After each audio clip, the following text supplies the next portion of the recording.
You are in a situation right now na parang ang hirap ng pinagdadaanan mo, na habang ang marami tulog, ikaw tinatrabaho mo yung mga pangarap mo, habang ang marami nanonood lamang ng video, ikaw inaaral mo kung paano mo i-develop yung sarili mo, habang ang marami nasa labas nagre-relax, ikaw kumakayod para sa pangarap mo. Huwag kang mag-alala, huwag mong ikahiya kung ano man yung pinagdadaanan mo ngayon, dahil ang proseso na yan ang siyang magdadala sa iyo sa tagumpay. Yung pagde-develop ng iyong sarili, skill set, mindset, productivity, efforts, lahat ng yan, sila ang magdadala sa iyo sa kung ano man ang gusto mong marating sa buhay.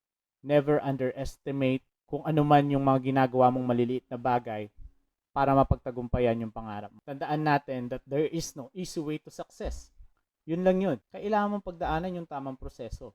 At maraming tao ang ayaw dumaan sa ganyang sitwasyon at nagiging kampante na lamang sa kung ano ang meron sila. Ikaw, dinadaanan mo yung mahirap na daan, sooner or later, umaasenso ka na, sila, pinapanood ka pa lang nila. Sooner or later, naging matagumpay ka na, sila, mag-uumpisa pa lang mangarap.